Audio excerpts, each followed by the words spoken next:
My name is Tamara Caulder Richardson, and I've had 6 near-death experiences. And after effect, I see spirit people. And now I am in the British style of evidential mediumship trained medium. I also am a channeler, and I can explain what that is. And I have my own podcast called Seeking Heaven, the Near-Death Experience and Other Phenomena. And so I'm just happy to be here. So thanks for asking me, Darren. Great, thanks, Tamara. Yeah, and I was on your podcast just half an hour ago. I know, it's great. Just doing one for each of us, one after another. It's really nice. So yeah, go and check that out. I'll put a link to your podcast in the description to this one. So I suppose let's begin with let's go in order. We'll start with your 6 near-death experiences and then move on to the after effects, sort of your mediumship and things like that. So your 6 is a lot of near-death experiences to have. How did that happen? When did that start? Yeah. Well, okay. So the first one, I didn't really know it was a near-death experience. I didn't really realize that. I didn't know what it was. And I didn't have recall of some of these things till later in life. Okay. And I think it's because they were surrounded by trauma, and I'll explain that. But I had what would be NPMH Atwater's book, Forever Angels. It's called a prenatal. I didn't even know they existed, but I do recall being, I just have memory from way back, but being a baby, not really a baby. I was like a spirit person, and I was not almost carried through in life. My mom, without going into it, had trauma having a kid because she was so young. And so I remember seeing this whole situation. It was just horrible. And where she's bleeding, she's in the bathroom.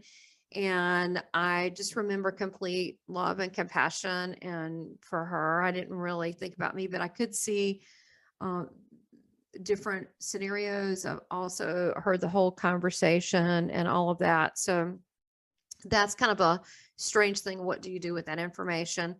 And then the second one, which I consider, this more, I guess, your traditional NDE, is that I was playing hide and seek with a cousin of mine in a really big, older Victorian looking home. Mm-hmm.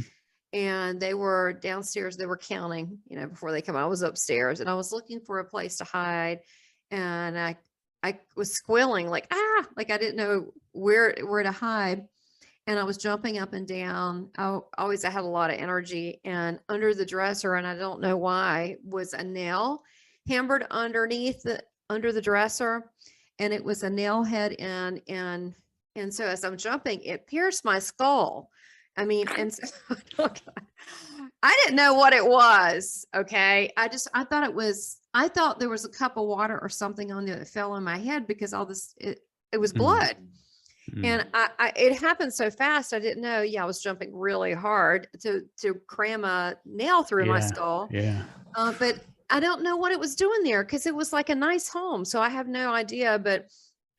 And so I fell down, and I just kind of popped. I was outside of my body, and I'm looking, just kind of observing, kind of indifferent, honestly, very indifferent. And I'm just looking at the situation, and she runs upstairs, my cousin, she screams, she calls for, the adults in the house, her mom, my mom, and then it was my uncle's wife and his mother-in-law. She came upstairs, and I'm seeing all of this from different directions. I'm seeing it in the room. I'm not feeling any pain because I'm outside of the body. I'm seeing all through different parts of the house at the same time. I'm seeing all these beings of light go up the stairwell, and they seemed friendly, but I didn't know who they were.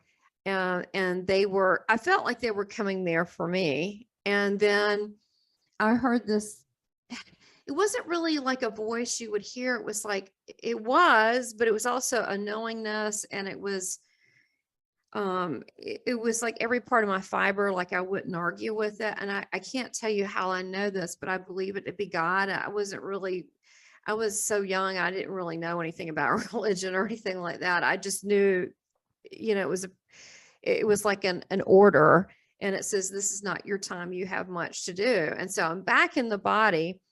And then it was really painful. I was disoriented. I was bleeding. I was confused.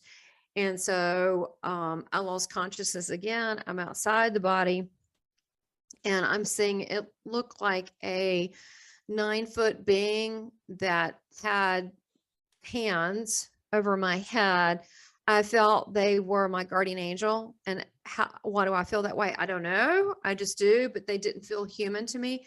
I did not see the wings. They were just light. And I always knew this being, or if you want to call it an angel, and I'm not going to define what people think. It could be the angel, but I didn't see the wings. Okay. But I always knew later on in life, I called them Uriel, but I didn't know that was an archangel. Like I didn't even know that. And so I was all around. I was in the house all at the same time. I was also outside at the same time. And I'm observing, and I'll go back and check on my body, but honestly, I was very indifferent. I was more like I'm studying things and I'm observing what they're saying. And so what ended up, my grandparents came and took me to an internist, and they said I had a contusion. And so I had a hole in my head. So literally for 2 years, literally, if people go, "Oh, well, you got a hole in your head?" I'll be like, "Yes, I do." Yes. Yeah. 2 years, I had to wait for it to grow back. Like it was a soft spot, like babies have. I mean, you can't do anything. The skull has to grow back on its own. Back around it. Yeah. Back around it. And that was at that point on, I started seeing spirit people, but I didn't know they were spirit people. I thought they were just people. Mm-hmm. But what was a clue is I would say things, and then it would be like, you didn't see that. I'm like, I didn't. And so I could tell that I wasn't getting positive feedback from my family when I would see things. Plus, I didn't understand what people were coming in to say, hey, to me in my bedroom, even though they were friendly. And I love talking to people. So, I was talking to them. I was like, hey, but apparently, I guess they thought it was my imagination, and I was so young, I didn't really think about it. Yeah. And then when I was 4, my mom was dating. Well, she was single. She had me, and I was, it was at the time it was bad. It was bad. It was winter, and it had just snowed, and it was icy and cold outside. And she liked this guy, and he ended up being my stepdad, but he was a disc jockey at a radio station. And my grandparents didn't like him right off because he was cocky, flashy, all of these things. They didn't particularly like him. And so she wanted me to get to know and meet him. And so my grandmother didn't really want us to go because the weather was bad, and we were supposed to go for like a lunch and spend time with him for me to get to know him. So he picked us up, and we went down this long stairs and got in the car, and it was like he had like I don't know, it was like back a Pontiac, a gold Pontiac, and back at that time. And now look back on it, like, why didn't he go up to the door and properly pick her up at the door? Now I'm looking back like, why did we have to walk down the stairs? Why did he come get her? Anyway, it's little stupid things like that come up. But I remember we ate at Pizza Hut. We had pizza, and then we got ice cream. Well, I don't know, because it was cold, but we had ice cream. And then we went to his radio station. And so they went to have a private conversation. She had, because I could hear them. I not at that moment hear them talk, but they were talking before in the car. And she wanted to get married. He wanted to have more money. He wasn't ready yet. She really wanted to get away from her parents. And so they put me in a room and said, oh, you can look through all these, albums and stuff, and you can have whatever you want. We'll be back. So about an hour and a half later, they came back. They're arguing. And so when we get in the car, and there's really no one out because the weather's bad. It's still during the day, but no one's out because it's icy and snowy. Mm-hmm. He puts on the brakes because he's angry. So he did this on purpose. And I wasn't in a car seat. This is Right. before car seats. I wasn't in a car seat. So when they spun around, it hit a tree that was a park in front, and it landed into a big tree on the driver's side. So it kind of wrapped around on the driver's side on his side. But with me, I was a little person. I went through the windshield, and when that happened, I don't remember the pain of the impact. I just remember being cold and it being dark, and I was in this black, it was all black everywhere and dark, and I was confused because I couldn't, I couldn't feel my body. So normally when people look for their body, they look down, look at their hands. And so I'm like, where's my hands and feet? Like, I was very confused because I could totally think like I could think now. So I didn't understand where they were. And then that darkness started turning into the sensation of what felt like a tunnel, which I think was probably a portal, because that makes sense. Why would you have a tunnel? But anyway, it felt like the sensation of, so I'm in some transdimensional, I don't know what. And so I'm in this place. And then at the very end, I see somebody coming closer, and it was Jesus, and he had the marks in his hands. He's coming out toward me, and his hair was blowing back like the wind or a fan. He kind of had this kind of look, and he had people behind him. I knew that I knew them. They were family, but I didn't know them. It's strange, but I knew I was related to them, and I knew, but I didn't know who they were. Yeah. But they seemed to know who I was. And there was the year before, there was a little egg out that I had accidentally, I thought it was a ball and put it on the ground. It was a bird. And that really upset me that I didn't know it was a bird, that I killed a bird. And so one thing I remember in this, it was a small thing, but someone yelled out, and I don't know who, because there was like a group behind him, but he said, "We got your bird's okay." And I was like, I thought that was great, because that really bothered me. And so he didn't say a lot. He just said, "You have to go back." And then I started thinking, it was almost as though I knew I had like some really horrible things ahead of me. Like I knew that, and I didn't want to go back. And I said, I don't know and then I kind of changed my mind. Like, I don't want to go back. And he said, I didn't have a choice. He said, "You can and you will." Like, he was serious. He said, "You can and you will." And he goes, "Oh, but I'll always be with you." I'm like trying to soften the blow, and so all I know is I'm back. But what's strange is I'm not back in my body. I'm kind of everywhere again. I'm in the body, but I'm also bilocational. I'm in the car, but then I'm also outside. And this is what I see. I'm seeing things with spirit eyes. I mean, it's hard to have the right words for these things. They weren't normal eyes, because I'm looking across where it's icy and snowy, and across in the park, which is snowed over. And it was a Native American man and woman. She was holding the baby, and he was cooking fish over a grill. Well, that probably was not happening. Is it a different time period layered on top of now? Is it a memory from the past that's happened there? I don't know. I can't answer that. I don't know. All I can tell you is what I saw. I saw a lady that had a high-waisted dress, long skirt, like a Gibson girl.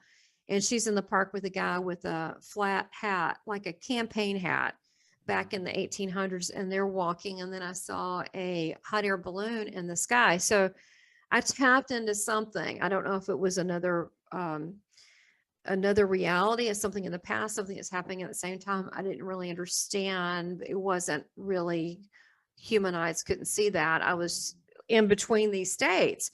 And then I looked to the left, and I saw, in what should be normal reality, these good old boys pulling with chains the front of the tire away from the tree, getting it out. And they had it was a old timey Jeep, like a Wagoneer, and they were pulling it out, and really didn't see anyone else out there, just these two guys. And then I looked behind it, and there was a old fire station. I mean, it was still functional, but no one was there. But I saw about 200-300. They were spirit people. But they seemed really friendly. Like, they might've been nice people in life when they were alive. I mean, there wasn't anybody creepy. They looked like at some point they were a normal person, but they weren't dressed modern. They were dressed like old timey firemen. And then I saw people dressed in different time periods. And one lady she looked like the 1930s or 40s. And she had a little pillbox hat on her head. And short curly hair, and she came around to the car and she leaned in like no one could see her but me. And I mean, maybe that should be a shock, but I just had a trauma going through a windshield. So I mean, it's like, because nothing shocked you at that point. Yeah, I mean, I'm just it's all shocking. And so my mom's holding me in the arms, but I'm kind of like, all this stuff's going on. And she said, "Oh yeah, your grandmother used to go to my mother's jewelry store in town. Hi, I'm Judith Hefner." This is crazy. And then I heard whispers. She's the one who carries her voice. She's the one who carries her voice. And they were like really excited to meet me, and they were concerned, and they were like really nice, and they were very polite. And then over to the right, it looked like a rip. It looked like a rip in time. And the closest that I've seen it, and then Uriel, that angel person, was very fiery with very bright oranges. And then that rip in the universe, it looked like a portal, like a God portal. Okay, I've never seen it, except I will tell you, and I told him the same thing, David Ditchfield, that he did a painting where it's like a rip with fire and orange, but I don't want to tell people, or I haven't in the past, because it looked scary, but it really wasn't scary. It wasn't scary, but it was powerful. But it looked like a God portal. I don't know what that was. I saw that. And so eventually my face was, my nose was broken in multiple places. And then as an adult, I ended up having 2 surgeries in my 20s to remove cartilage, because there was so much in there. And twice, 2 surgeries to remove cartilage, because my face was shattered. Although it's amazing, because I don't look like my face was shattered. I don't look like that. No. And it's just a miracle. And that's, again, another head injury. So this is like head injury. Okay. First one was a head injury, which I didn't go into that too much. The second one was head injury. This is a head injury. So duh. I mean, it's obviously no wonder I can see spirit people. I mean, it's just the head area. And then the other one was, my mom ended up being with this man, right? And they never took me back to my grandparents. So after that day, I went with them. My grandparents had a nice home. They had like a 10,000 square foot home. We went back to his trailer, or what do you call it, a caravan in the UK? Yeah, it'd be a caravan over here. Yeah. Yeah, it wasn't a good thing. Okay. It was not a good thing for me. And so I'm eating, instead of nice quality meals every day, I'm eating hot dogs. So, and I never got medical treatment till as an adult. I never got medical treatment.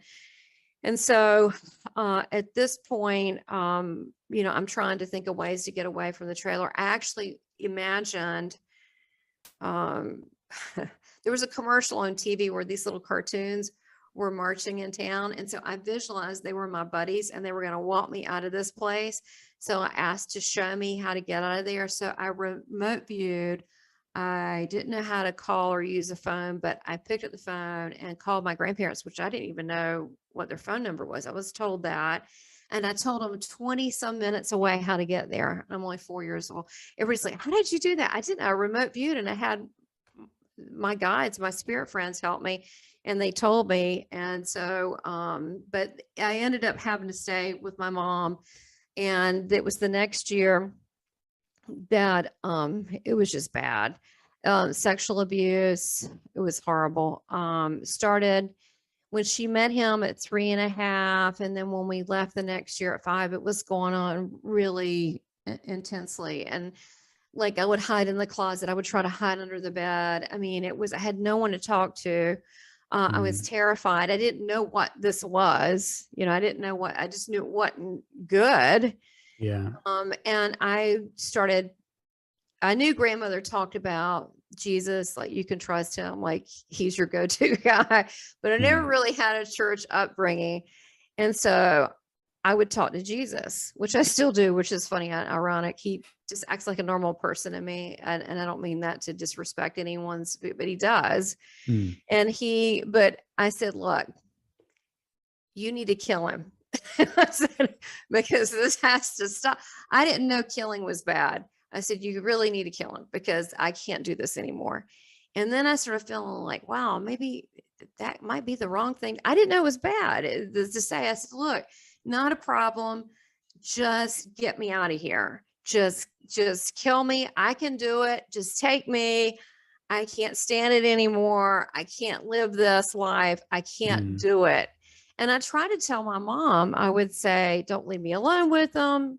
I'm afraid, whatever, none of that. And so I was taken 3.5 hours away from my grandparents, which that was my mentors, and they're my protectors, they're my guardians. And so after quite a bit of sexual abuse and so forth, and I got strep throat that went into pneumonia. And I remember laying on the sofa. I remember what it felt like. It was like a really cheesy gold fuzzy sofa, but I remember what was on TV, the hour, what it was like, what it looked like, how I was looking outside, and I was drifting away. I remember feeling drifting away, and I was so depressed. I was okay with that because I couldn't do this anymore, whatever this was. And so at that point, my mom, they didn't have emergency places like they do now. So you'd have to go to the hospital or to your local doctor. And so she called the hospital. They said, because my temperature was 103.9, something like this. It was very high.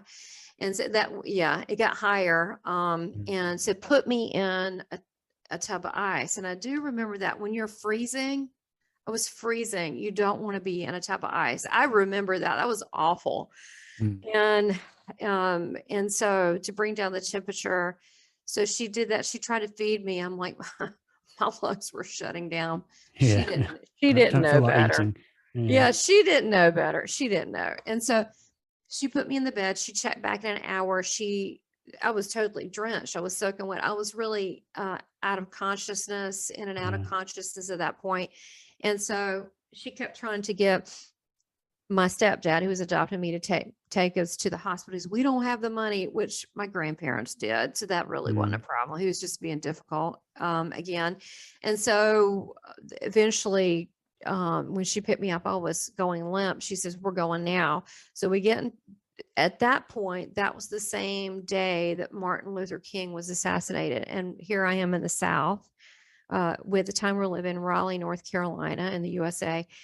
And you're not supposed to go anywhere because there's National Guards. I mean, you're not supposed to leave, use a curfew, but he has this radio car with its insignia on it. And so we get in that. And as we're driving along, I die. I was dead. They clocked me as 15 minutes dead on arrival. I died. I just drifted, and I was following my body above the car, and then I would come back in and look at stuff. And she, at this point, when I died, she just knew I wasn't responsive and I wasn't breathing. She started cussing him. That was her response. She was mad. And so we get to the first stop with the guards, and the guard said, why are you out? And she goes, he said, oh, my daughter, even though I wasn't his daughter at the time, but whatever, said, needs to get to the hospital. So they actually called ahead. So the other security guard stops. Would let you through. They just waved me right through, and the hospital was waiting. And so they had, I don't know, about a dozen people waiting to pull me in. And I remember seeing all the stuff in the room they took me to, all these medical things that they talked about. And what's interesting, I guess I should pause and say this. My mother never told me this. She just said I had strep throat and I went to like a little emergency doctor. She didn't tell me I died. She didn't tell me any of this stuff. And I actually approached her a couple of years ago. She goes, how do you know this? I went, I remember. But I mean, but a lot of parents don't want kids to know certain things because it might fall back on them. Yeah. And so, you know, they don't, it's their little secret. They don't want, or, you know, they just, something they prefer not to talk about. So, but I do remember all the things that they were saying, and they would check because they kept trying to get my vitals. And this went on for a couple hours, and they kept checking, and there was 2 male doctors, and then there was, several nurses. They would come in and out. So like 6 to 8 female nurses, but there was 2 male doctors, and one of them would go out and tell my mom, we're trying to get her vitals. I don't think she knew what that meant. I mean, I was like flatlining, they bring me back, flatlining, bring me back. And she was like, okay. And so I'm like zooming through the hospital, and I'll go back and I'll look at my body, and I see them pumping out like goop and fluids that look like this accordion thing. And I'm like, oh, that's gross. So I don't want to stay in there. So I'm zooming around, and I'm seeing people leave their bodies and stuff in hospitals, you know, it's kind of known for that, you know? And so I'm like saying hey to people like, hey, how's it going? You know, no, death does not stop me from being very social. And then one lady, she was giving birth to a little girl, and she was dying. I said, you got to hold in there for your little girl. You got to be there. And then some old guy, he had, because it was 2 hours. I mean, I had a lot to do, and his glass of water was empty. So I knocked it off so the nurse would get him more. And then I thought, oh my gosh, this is my purpose. I think I'm an angel. This is my purpose. So I really like the state. I kind of want to stay in it. And I didn't really associate it with death. There was a little girl that could see me. There was a little girl, and she had a brownie outfit on. She could see me. She's a little African-American girl. And she talked to me. She could see me. She could see me. And so I went back, and then eventually it was very sad in there. And there was a spirit, nun and priest that was standing there. And because I could tell they had the rosary, like I knew what that was, even though we weren't Catholic, I knew what that was. And so my grandmother was Presbyterian, but my mom, we never went to church or anything like that. And the woman goes, blessed are the innocent. And they were praying for me. So it's like they were spirit people praying for me, which is so beautiful. I mean, I guess they took their job seriously. It was about 2 or 3 years ago. I actually looked at the hospital, Rex Hospital, and before the new building, it used to be a Catholic hospital. So I thought it was kind of cool. So they must take their job very seriously. Yeah, absolutely. I don't know. I can't explain it any other way. And then the part that really upset me, and I don't know why, but it just did. I don't know why, but they covered me with a sheet. I mean, that was, it's kind of final. And then at some point somebody noticed there was some activity. In the meantime, it's because I had a very shallow, my lungs had collapsed, but they eventually put me in a induced coma for 3 days, and they weren't sure if I would make it or not. I remember waking up and I was in this plastic kind of thing, but for 3 days I spent it with Jesus, and I got to ask him everything. I told him I could not do this world. I said, I can't do it. I'm not going back. That's what I told him. So I did argue with him. And so, but how that happened is I go back to the room and I'm seeing this, and next thing you know, I'm in this, it's a field. It's very pretty grass. It's like a really pretty day. We're outdoors. We're in this place. It just looks beautiful. And there's kids playing to the left on a roundabout. And it just looks like a beautiful big open park.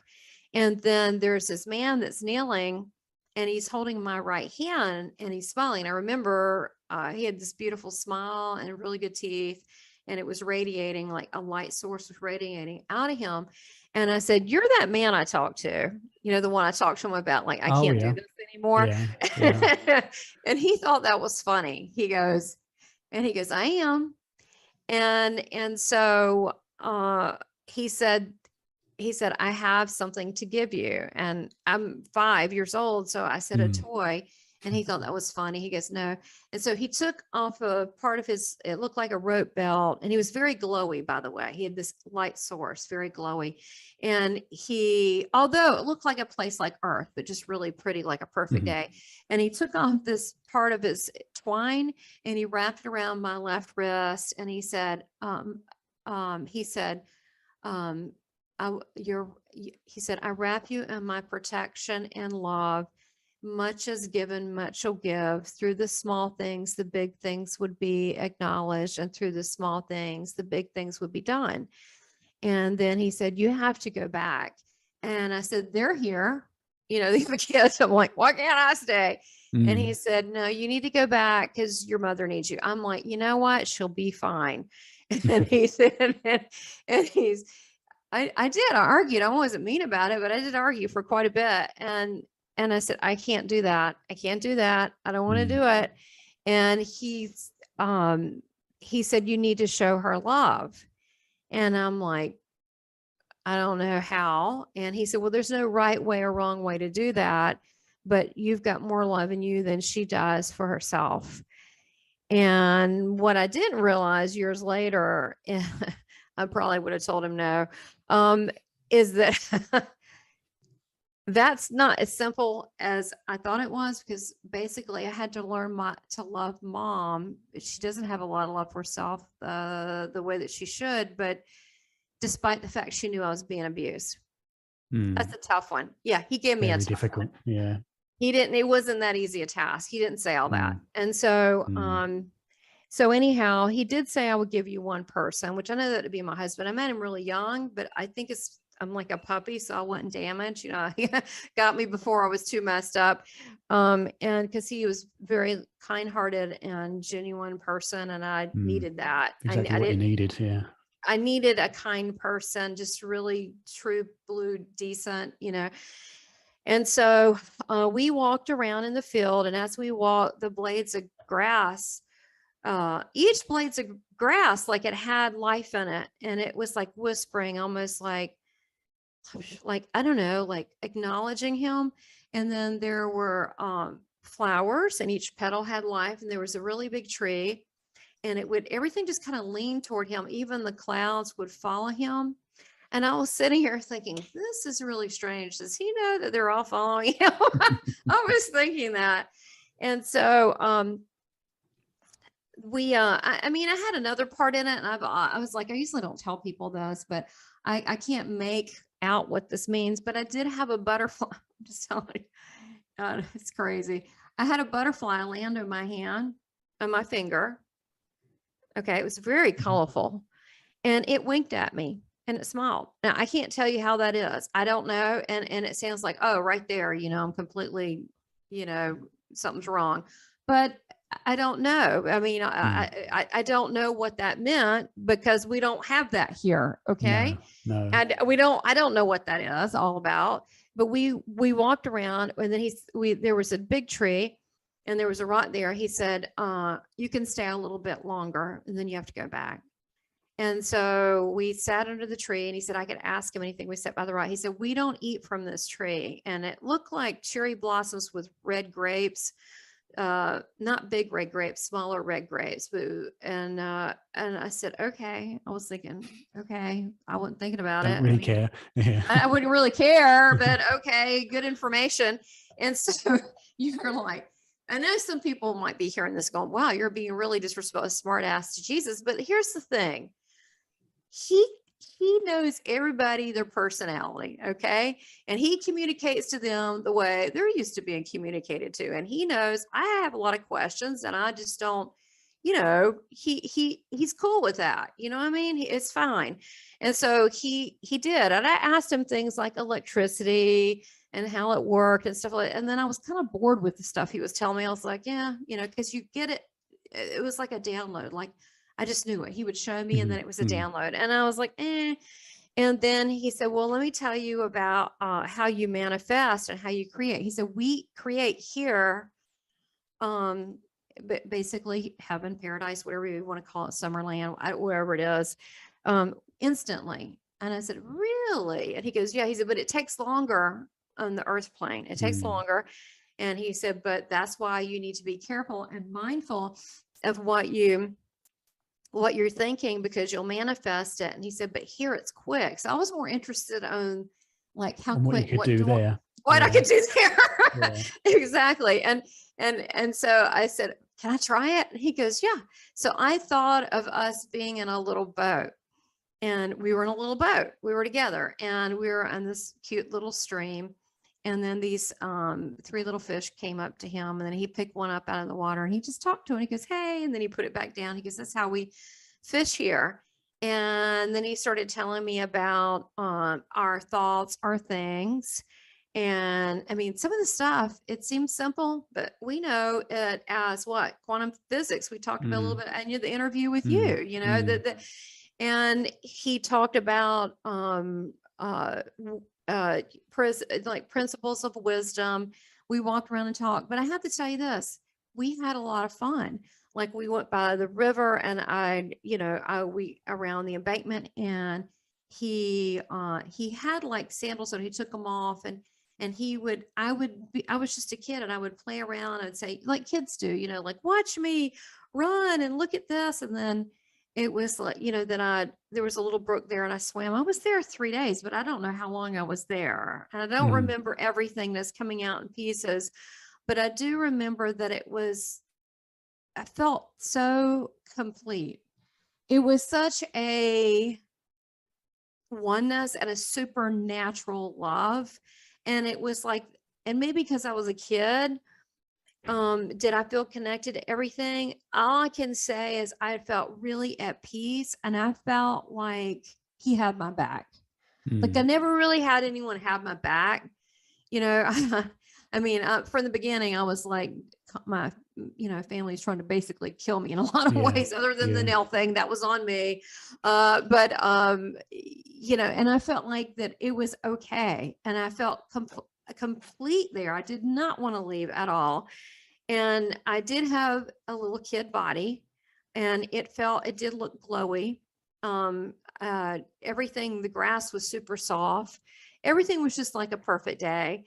And so when it came time to go back, he did tell me my mission. Okay. Basically to bring heaven on earth. And he told me a lot more. And I said, no. I said, no, this is too much work. This sounds like a lot of work. That's what I told him. And he thought that was funny. And he goes, well, it might be. And I was like, yeah, it's like a lot of work. I can't do all that. It's a lot of work. He goes, but you're not the only one. And I'm like, I don't know, because I already didn't trust people too much. No, of course. And he said, there'll be others. They'll be doing. I was like, I said, I don't know. He goes, look, I know who they are. I've assigned them. I already know there's others. Okay. They're going to do it. And I'm like, I don't know. So we actually went back and forth with this pattern for a while, because I was not in agreement with it. And then he was talking about how each of us, he wanted for people to understand that they're more than what they know, that they're part of this where we are, that there's that basically God, the divine creator, whatever, isn't all of us. And we're a lot more than that. He wants people to see that spark in them and to see how beautiful they are, the way he sees them beautiful.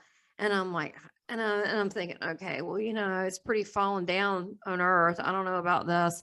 So we went back and forth, and finally he convinced me, and I said, okay, I'll do my best. And so when I did go back, he said that I had, that, it's time to go back. And then I was back, but I wasn't following orders still. I did not go back in the body, because I knew it would hurt. So I started flying around the hospital, like helping people and like basically doing spiritual counseling with people and saying hey to people. And he didn't like that apparently. But so a spirit doctor showed up, and he said his name was Tippin, Dr. Tippin. And he said, little girl, you have to go back in your body. I'm like, nope, it's going to hurt. I'm not going to do that. This is just fine, just like this. And so then Jesus showed up, and he said, I've prepared it for you. I guess he was saying it won't hurt. He said, I prepared it for you. As soon as he touched my shoulder, I was back in, and then I saw everyone. At that point on, I was seeing spirit people at 3, but I was seeing everything. Then I was seeing spirits. I could see dark demon-like things crawling on walls. I mean, they're just, I don't know what they are. It's not good. I just think they're different. There's a lot of different dimensions. There are a lot of different realms. And I'm not talking about heaven and hell. I'm talking about everything else in between and everything else and more. Okay. Things that, who knows? I think that's just too literal. Okay. That's just a little too literal. Yeah. But there are different realms. Sure. Cause there are, and not all of them are human. There's different things. And so I was able to see, all of that. And then, I kind of buried a lot of that for a long time.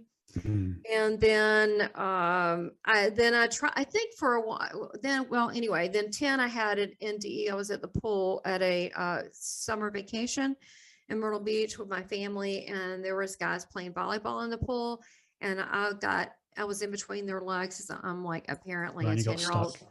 I'm a little pervert. I'm 10 years old, under 14-year-old boys. Like, yeah, I am. And I got stuck, and they didn't know I was down there.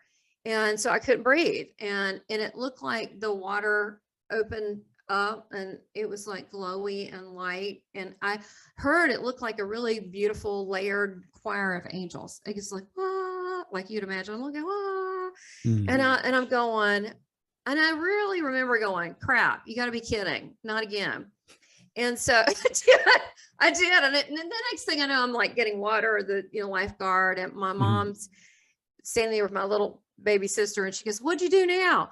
So each one of these things, I think, tuned me up, because I don't train for that, or but I do reach the higher levels of channeling and all that. And I guess people need good messages, but I think that's what it just removed my filters every time. And then when I was 28, I had a reaction to one pill for menstrual migraines, and I was like, an alarm went off. I woke up in the middle of the night. I couldn't talk. I don't know why. My motor skills wouldn't work. I couldn't talk, and I couldn't get my body quite together. It was kind of like I woke up like Frankenstein. I just went, oh boy, like the alarms went off. And I went into the living room to turn on the TV, because I thought if I could follow what they're saying, that I would be okay. And I thought, well, I only had one pill. This is ridiculous. And then I started hearing that white noise sound, and I was like, oh, great. Oh, dear. Yeah, this can't be good. And then I started feeling very fearful, which I knew shortly after that is I wouldn't care. So I started, well, I don't know. I didn't know I was male or female. I didn't know what I was. I knew that I was. I didn't know I was male or female. I didn't know my name. That can't be good. I thought this is like, I had like a sense of humor about it. Like, this can't be good, And so, yes, you can take your sense of humor in the afterlife, because I had a sense of humor, and I was going, this can't be good. And then I started seeing all the lines breaking down in the living room, like the furniture started turning into lines. I mean, the closest would be like the Matrix, but that we didn't have the Matrix movies back then. And it started going, and because I was in my early 30s at this point, or was that 28 or 32? And so the lines everything was breaking down in lines. And then next thing, I think what it was is I was becoming more spirit. So I was just looking at it differently. And then next thing you know, I'm in the galaxy, and this is what it looks like. And I said, I want to see the nebula. I don't know. And so I'm looking at the nebula and I'm going, wow, that is really beautiful. And I'm at the same time in my body, seeing my body, and I'm taking one finger, it was my index finger on my right side, and I'm poking myself back in my leg, going, this is ridiculous. This is not your time. This is one pill. And I did that till my consciousness came back in my body. So was it a near death? It was strange. I mean, it was definitely, I mean, I didn't go to the paradise states, but I was. It sounded almost like a psychedelic experience. Is it what, doppelganger? Psychedelic. Yeah, it was weird, but I was out there. I mean, I was gone. I literally heard the white silence. I was not in my body, but I was staring at it and controlling it, but I was like by location. It was very, very odd, but I was out. I mean, I wasn't just having I was literally gone. I was further than I was in the hospital. Let's put it that way. I was much further. And so it opened me up to more layers of understanding. I did have a friend that went to the Monroe Institute, and I told him about the lines. I didn't know what that was. He goes, that's one of their things at the Monroe Institute. I said, what do you mean? He goes, it's one of the stages, is the lines. I'm like, really? This thing is real? So it's just another form of our consciousness. And it's what happened. So the after effects, was when I was 3. I started seeing spirit people, but there's more than that. I mean, knowing things, spirit people, knowing things in detail that I shouldn't know. I couldn't talk to people about that because it frightened my mom. And so I kind of grew up with a lot of secrets. I couldn't talk to my mom, or definitely my stepdad, the perpetrator. And I didn't know about these, near-death experiences, and they were surrounded by trauma. I mean, honestly, I wish my death. I did. I mean, I'm not surprised. Yeah. I mean, not a very good life to have at that point, especially at such a young age. Yeah, it's just not. And I was like, why did you do this to me? This sucks. I don't want to be here. And I'm like, and I said, you need to make something better happen because this sucks. So only thing that I can say is that when I did come back, and I suffered through till I was 18. And then I felt like, woohoo, like I was broken out of prison. And then I, went off to college shortly after that. And then it was my grandparents that put me through college. And I approached them, even though my stepdad at this point had money. They said, we anticipated this. We've been saving. And I was like, because they knew his character. And they said, we've anticipated this. It was so heartwarming. They worked in their 70s to put me through school too. It was so That's nice. I mean, they were like angels. That's what you need. And so I still love them. And I think the mediumship, I saw them and whatever, but I personally think that, I mean, a lot of these things are probably our innate natural ability, and we've just probably forgotten how to tap into it. But when you have a strong love for someone or an animal, right? And you're like, I love them. I just love them so much. Well, there really isn't any time. You're gonna make that love connection. You're gonna, so it, as when I think that really opened up with the mediumship, I tried to hide it. And the psychic stuff, hide it. And it was so, I guess I didn't do a very good job. I went off to college, and I actually read some lady that I knew in college a while back, and she's like, oh, you didn't hide it very well. I knew you were like that back then. I thought, God, I did a terrible job. But I really didn't want to use any of it. And then I had this big epiphany. I don't know if you call it that, spiritual, whatever. I was broken down at one point, and went into advertising and marketing and went to college for that, and did that 25 years. And I had this lag. People never talk about this because it's kind of sad. But it's a reality. Hey, it's a part of it. Could happen to people, but I had this, I'm not happy kind of thing. And I didn't really pray for a lot of years. I know it sounds bad to some people, but I didn't. And I finally had these talks with God, sometimes I would bring in Christ, and I was like, I don't like what I'm seeing in the world. I don't like this. Is this all this is in life? Just earning to just make stuff and buy stuff? This sucks. And so I was watching, I don't know why it was this, but it was like I was flipping the channel and I saw some war or something. It was, I don't know what it was at the time. And it just made me start crying. This is exactly what I'm talking about. Why do we have this? And I remember just crying my eyes out going, I need a reason better than this to be here. See, you're not the only one. I'm a pain in the ass too. And, and I said, oh, this is awful. And so I had God try to talk to me. It was God, because I just knew it was. I can't tell you how I know. And it was trying to talk to me. And then Jesus always has to explain things. Look, it's time for you to use your gifts. I was like, oh no, not going to do that. Nope. I don't want to be seen strange. Nope. And he's like, it's not about you. It's about you helping other people and seeing the greatness in them. It's time for you to use it. And I said, well, I don't want to be seen as a charlatan. He goes, then you won't. And I haven't. And so at that point on, I started looking at that possibility. I'd never even thought about it. It's the very least thing I wanted to look at. And then that's when I started getting training in the British style of mediumship from the Omega Institute. And then I'd fly to New Jersey all the time when they have British mediums. And because I thought, well, either if I'm going to do it, I'm going to do it right. I'm going to do it because people, they need evidence and I need evidence, I need to know this is real. I can't, I need to take it at the highest quality level. And I still believe the British style of evidential mediumship is it. And so I went to Omega and tried that, and I did very well. I didn't plan on it. I could have gone either way. I'm like, this is ridiculous.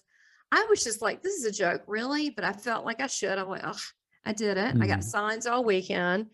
And then I can't, and then I just start, I followed this path, and it's been a spiritual, journey ever since then, including having the podcast and learning so much from there, to having starseed people on and authors, and now I'm seeing UFOs. I mean, this is just like has been a wild ride. It's opened you up to a lot more than you thought it would to begin with. It is, but the thing that makes me that, look, even if I can just have a slice of happiness somewhere, is to know there's other people like me that are questioning, why are we here? What can I do to make a difference?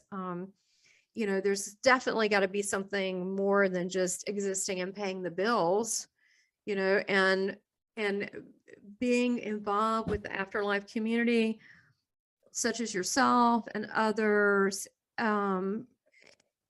makes me feel validated, and I think this is the people that Jesus was talking about, quite honestly. He said, there'll be others. And I kept looking like, yeah, right. Where are they? But, all in due time, I think it was these kinds of people that are putting it out there and making people question, because so many people are still asleep. I think we're so much more than what we even know. Yeah, no, I agree. It's, I think the Western way of looking at the world is very good to some degree, but very limited when it comes to this kind of subject. It is. And I always would say, these were my prayers, Darren, when I started praying. Okay, look, God, okay, look, this, no offense, but there's some mean people here. It's difficult. I need some answers. I need to know the truth. I just need to know. Okay. I'm just going to level with you. That's how I would, and I kind of still do in a way, but I would be very honest, genuine, and I would say, this is what I need. But I think each of us need to say, what does my soul need on this journey right now? What do I need? And what I need is not what someone else needs. It may be too much. And I think I've become scary to some people that I've known in life in my family, because my mom said about a month ago, she goes, I always knew you were a different child. I went, how so? And she's like, well, I just never knew how strange you were till you started your podcast and the topics you talk about. And I went, and so I made a joke of it. I said, really, you should have figured that out, that I was. And I said, look, I always tell people I'm much stranger than I look. So not necessarily a bad thing. Well, here's the thing. If we were all truly ourselves, and like I said, we talked on, my channel with you, with your, with the time when I interviewed you, which was great. But that if we stop labeling ourselves and stop trying to fit into social, status, regulations, whatever it is, and just followed our heart, and that would lead us to the answers that we need. And I do a lot of reading. I usually have spirit tell me, oh, read that book, do that one there, do that. And I'll go, that one, really? Sometimes I'm not even interested. Really? Sacred geometry? Yeah, we want you to do that. Okay, all right, I'll go look at it. And that'll lead to something else. So this quest hasn't stopped for me. And what I feel like now is really not, it's always our own journey, but I feel like that it's a movement of quite a few people that are trying to further mankind, to fill in the gaps and with answers, and at the very least, to expand our awarenesses as we know it. And I feel like it's somehow in this web of this movement. So I do feel like that it is here. I do feel like there are others, and it may not be the same as mine, but it's similar. Great. Okay, well, I'm just conscious of the time. She said you need to be done by past, and that's 5 minutes till that now. So I think it'd be best if we leave this one here. I've never known someone to have 6 near-death experiences before. So that is a lot to deal with, especially at such a young age. That must have really turned your world upside down. It did. I believe it says God won't put you through anything that you can't handle. And say, God, I think we sort of choose. Do we know what it's going to be? Not really, but apparently, I could handle it. Hey, bonus. I mean, I have all these really cool, like superhero gifts and remote viewing, channeling different religions that I don't even know these people, and then I look them up. I'm like, oh my God, they're real. I think that's so cool. So, I get all these, these little perks. I mean, I do get, there's a trade-off, and do I make a lot? No. Do I fit in with everyday society? Probably not. But am I having the time of my life, and am I on my path? Yes. Good. And that's what's most important generally. I think so. And also meeting you, and because I feel like that, we really are, so much of this world you feel alone, but when I meet people like you, I realize, I'm not alone. Quite right. And there's a lot more people than you'd realize out there dealing with this sort of thing and learning. Exactly. So, and the other thing is, why would I go through so much suffering and pain? Well, you know what? That's part of being human. It sort of sucks. Everybody's got their own little whatever, but it makes me have compassion to others. And when they tell me you don't understand, I'm like, yeah, I do. I really do. But this is the way I look at it. I refuse to be a victim, because I have just enough piss and vinegar in me to go, I'm not having it. I get to choose how I live this life, and I'm not going to be dictated by what someone did to me. And I'm going to choose, I'm the captain of this ship. And even if the ship sinks, I'm in charge, and I'm going to do it. And I'm going to do it my way.